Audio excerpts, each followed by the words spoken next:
If you missed part 1, then here's the gist of things. The goal is to read manga with terrible titles and hope to find one that is far better than the title suggests. In the last video, there was one series I dropped way too early because apparently the main character is some SCP thing, so I might have to check that one out further. I also had no idea it had an anime, but I think it came out when I had already finished the video. So once again, my sanity shall be put to the test by reading more manga with terrible titles.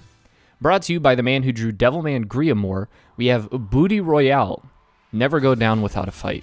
This reminds me of those videos where they show a voice actor doing two opposite roles. Although with this, both works have a lot of nudity, but surely the title of Booty Royale didn't give that away. This story follows Misora, a chick who is really good at karate trying to make it as a star to support her loved ones, hoping to make it as a singer. Here's the thing, ain't no one want her for her damn karate or her singing. I can't even safely show the visuals for 90% of the series. See that meter? It's already 20% of the way, and this is the first series I'm covering.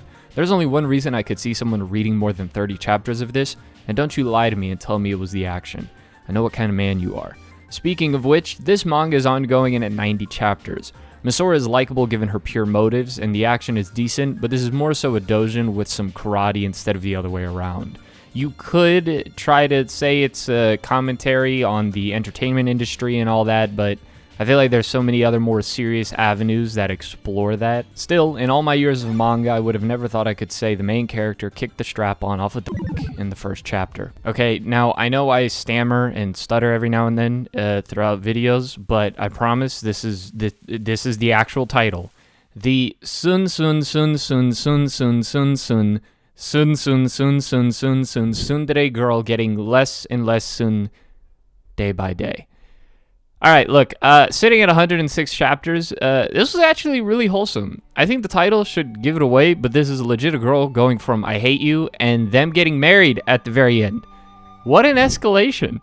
Each chapter is only around 1 to 4 pages, so you could blast through this in about 20 to 30 minutes if you wanted to. And it's kind of nice to see a romance that moves at a satisfactory pace, a bit unrealistic, but instead of milking it for more volume sales. I think if this series was 106 chapters of this chick being completely unable to improve, then I probably would have hated this and thrown my phone at the wall, but thankfully the title is super accurate despite how ridiculous it is.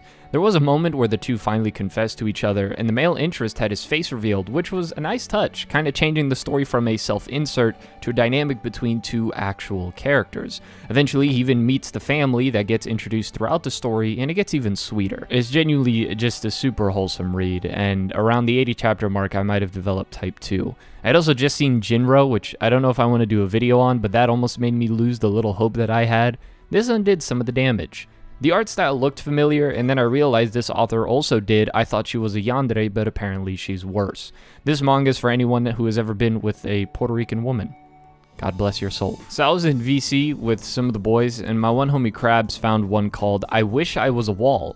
My initial thought was, what in the blue hell could this possibly be about? Because at this point, I've seen isekai with a vending machine and another one of a guy who reincarnates as a pig, and the whole first episode is this man describing what he sees and feels. This series, however, I'm a bit stuck on whether it's better or worse than what I was expecting. Okay. So, we follow a married couple, but it turns out the woman is an asexual BL fangirl, and the husband is gay and into his straight best friend, who's a gardener. Okay, two things. I know for a fact a man didn't write this, and this best friend is about as straight as Beckham's free kicks. But if you ever think your relationship is complicated, then jeez, man. This series is also about as subtle as a brick hitting glass. In all seriousness, it has wholesome moments despite the peculiar premise. The two get married to each other to sort of take care of one another due to circumstances, and they learn to enjoy each other's company. But no matter what ends up happening, this series will upset people by the end, because she knows about her husband, is in fact supportive, which is kind of... It's not really being a cuck, because this would be like the one exception, because at this point in the story she isn't into the guy. I don't think she ever will be. It's confusing. Listen, if you're confused, then welcome aboard. At least this wasn't 50 plus chapters of a guy being isekai'd into a wall in a college bathroom. I don't think I have a good transition for this. Isekai monster breeder. Look, I know. I know. Just don't support the video, please. Go watch the other one so I don't have to do a part 3 to this. The Blade of the Immortal one's pretty good. The main character has useless goddess, Aphrodite, that is predictably in love with the main character, and the main character's power is absolute domination, and so he catches monsters, he encounters and can fuse them together, essentially a Pokeball. And he also catches the women that join his party in said Pokeball. The main character actually isn't as messed up as I made him sound. He has somewhat noble reasons for it, not really. This leans into the more comedic side of isekai, which makes it more tolerable and the chapters aren't as dense, but it's the same type of comedy you would get from an isekai with the whole harem and useless goddess dynamic. This is Isekai Pow World, if I can make a smooth brain comparison. At least the chapters, again, are short and go by quickly. As an aside, I think certain isekai would benefit so much from at least just a different visual direction. Could you imagine if things decided to be more like Soul Eater a little more often? I wouldn't mind. At least I'd be able to go, hey, this looks somewhat unique, even if the story is generic. So there were 2 series that, for my well-being, I thought was best not to read. The first one is I Don't Like You at All, Big Brother. And the second one is After Reincarnation, my party was full of traps, but I'm not a Shotokan.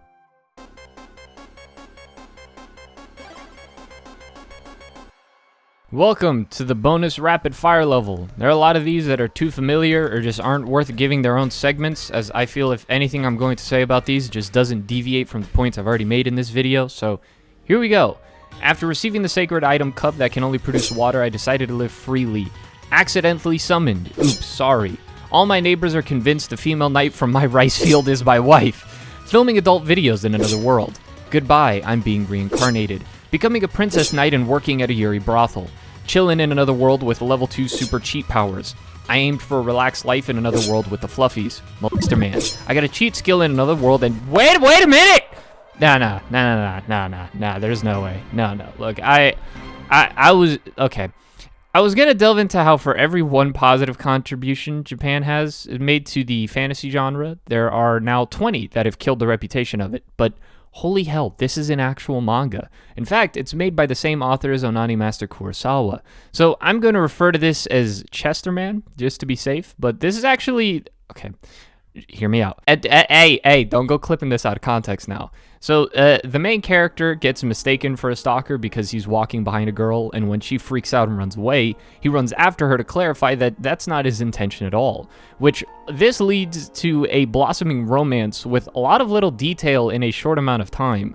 The weird title, I think, is purposeful in trying to garner attention through shock, and it panders a lot to his other work, you know, The Shut-In and Socially Inept, which being socially challenged is very relatable, although not to this degree. Still, it is very wholesome romance, again, despite the title, and this author has quite the ability to perform a good bait and switch on the readers with his stuff. My only issue is when I read the manga, the pages looked god-awful. It's like I'm reading the storyboards to the storyboards of the manga. It's not the biggest deal, but it's worth noting because it is very ugly at first. Y'all want to know what my favorite part of recording these videos are? Is when some asshole drives by my house blasting Ella Yo by Don Omar y Aventura. Like, I love it! I love it! So this next one isn't an isekai, I don't think, but it's adjacent given how it looks and the exact same type of setting and the video game stats and the usage of leveling up, with a main character that everyone likes and gains power faster than P. Diddy can get his hands on a young artist. We could throw Drake in there as well. If that super specific description didn't help, the name is Danmachi, or the official full name, Is It Wrong to Pick Up Girls in a Dungeon? This is probably the most popular of all things I've covered in either part 1 or 2, and just for transparency's sake, I only read the first one because there are like 4 others. I don't know if they're canon or not. Belle is an adventurer that is under the goddess called Hestia, and she is head over heels for Belle, as is every other female character in the series. How unique. Including the goddess Freya, who manipulates things behind the scenes, and Ainz, a super powerful adventurer that saved Belle at the beginning of the series, and that's what motivated him to get stronger, and that activated a skill that allows him to do so at a rapid pace. I wish I could put my finger on what it is about this series, but I don't hate this or feel super bored like I usually do with this type of manga. I can't say it's the personalities of the characters, because I do think they tend to still fall under the issue of being more of a trope than their own character, despite most of them being likable. I do think it was a very easy read, which is why I was able to enjoy the pace of it, because if this had been super dense with a bunch of walls of text, then I doubt I would have made it all the way through. But yeah, I genuinely have no clue as to why I read this manga all the way through. If the anime is a far better experience, then let me know. At the moment, I'm watching Gintama, but I could use a break. I think I'll call it here, because if I have to read another one of these, I'm going to lose it. I think the 2 videos after this one are going to be a lot longer, one going in depth on the idea of forgiveness in Vinland Saga, as I think that's a very powerful message, and one going into how horror works for manga specifically, and how it's able to evoke feelings despite having a lot of limitations in comparison to movies and TV. So, if that sounds interesting, then subscribe and turn on the bell so you don't miss out. Also, once again, the Patreon, if you want to join the watch parties. We be chilling in there having fun. We just saw like Smiling Friends Season 1, and we're going to be watching Season 2. Thank you all for the support, and peace.